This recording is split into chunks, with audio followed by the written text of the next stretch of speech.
वर्ण विचार। हेलो, मैं HP स्टडी से पूनम मिश्रा आपके समक्ष वर्ण विचार प्रस्तुत करने जा रही हूँ।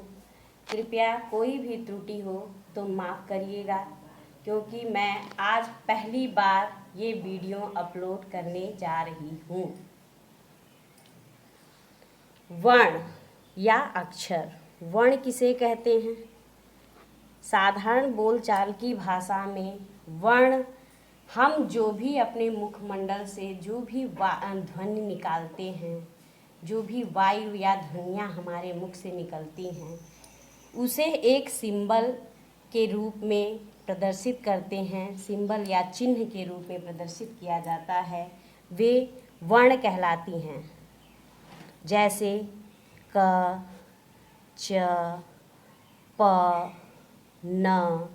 इसको बोलने के लिए हमारे मुख से अलग अलग ध्वनियाँ निकलती हैं, जिसकी वजह से ये वर्ण कहे जाते हैं। इसे हम एक चिन्ह के रूप में प्रदर्शित कर देते हैं, जो हमारे जीवन भर के लिए ये चीज़ सेफ रहते हैं।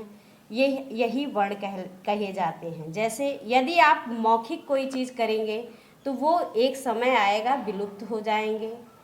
अगर इस चिन्ह को हम प्रदर्शित करने के लिए, वर्ण को प्रदर्शित करने के लिए मुखमंडल से जो ध्वनि निकल रही है उसे एक चिन्ह द्वारा प्रदर्शित कर लेंगे, तो ये हमारे जीवन पर्यंत के लिए एक सेफ के रूप में रखा जा सकता है। इसे वर्ण कहा जाता है साधारण बोलचाल की भाषा में। वर्ण दो प्रकार के होते हैं। वर्ण के प्रकार, वर्ण दो प्रकार के होते हैं। पहला स्वर, दूसरा व्यंजन।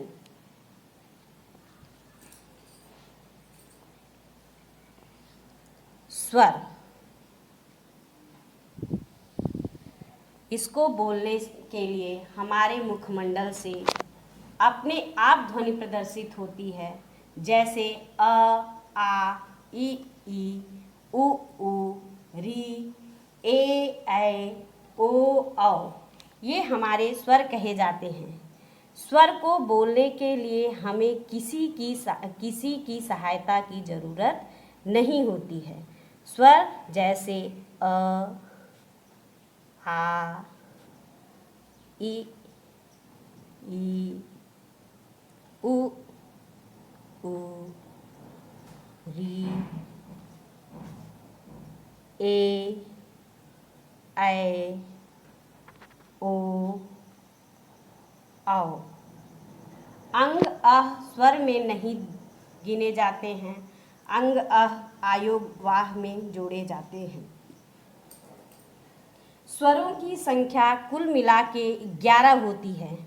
आप खुद गिन के देखिए, 1, 2, 3, 4, 5, 6, 7, 8, 9, 10, 11, जिसमें अ की कोई मात्रा नहीं होती है। स्वरों की संख्या 11, स्वर की संख्या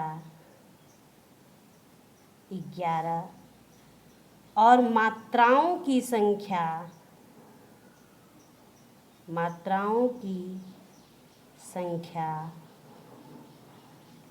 10 होती है। अ की कोई मात्रा नहीं होती है।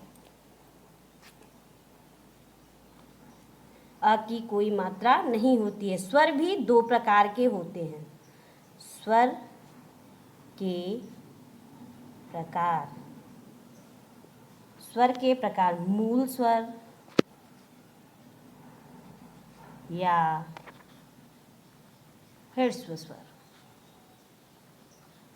मूल स्वर को बोलते वक्त हमारे मुखमंडल से एकदम कोई भी ध्वनि में कोई भी बाधा नहीं उत्पन्न होती। जैसे अ, ई, उ, री, ये हमारे मूल स्वर कहे जाते हैं। इनको बोलने के लिए ज़्यादा हमें टाइम की आवश्यकता नहीं होती, ज़्यादा समय नहीं लगता और आसानी से बोले जाते हैं। ये हमारे मूल स्वर कहे जाते हैं। या ह्रस्व स्वर कहे जाते हैं। दीर्घ स्वर, दीर्घ स्वर में आ, बड़ी ई, बड़ा ऊ, ए, ऐ, ओ और औ होता है।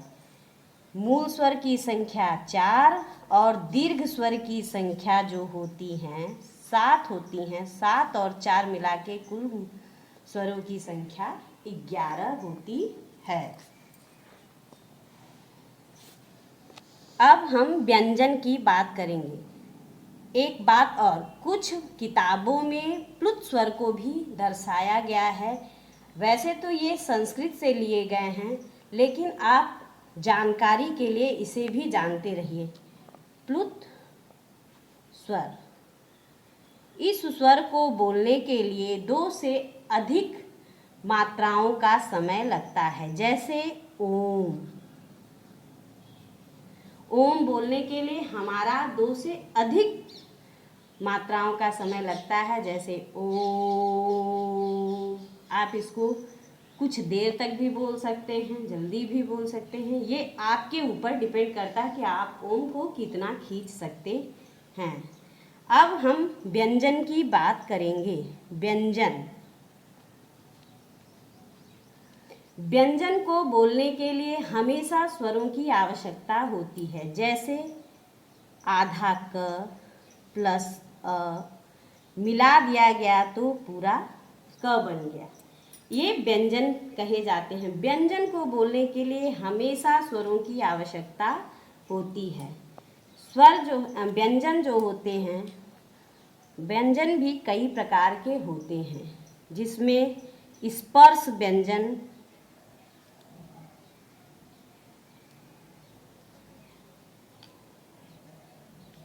क से प तक जो पंचाक्षर होते हैं, 5 वर्ण होते हैं, वे स्पर्श व्यंजन कहे जाते हैं। जैसे क, ख, ग, घ, अंगा।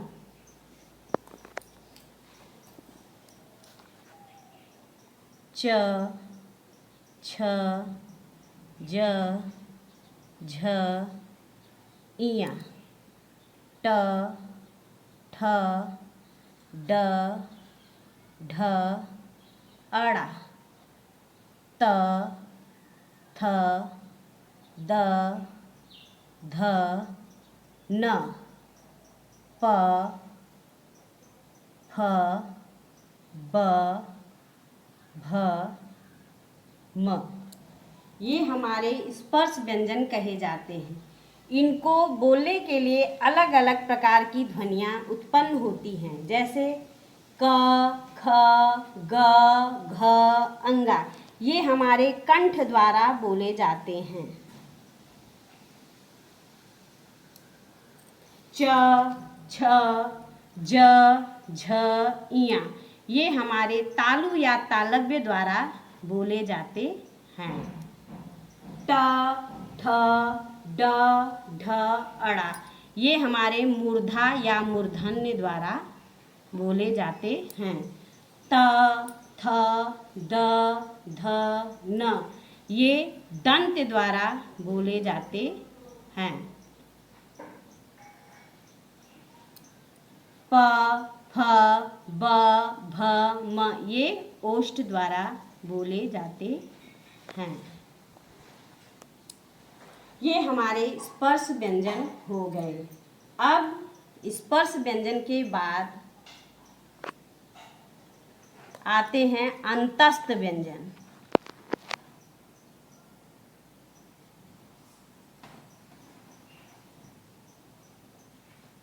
अंतस्थ व्यंजन में य, र, ल, व। ये 4 वर्ण अंतस्थ व्यंजन में आते हैं, जिसमें य और व को अर्ध स्वर कहा जाता है। ल को पार्श्विक, और र को लुंठित कहा जाता है।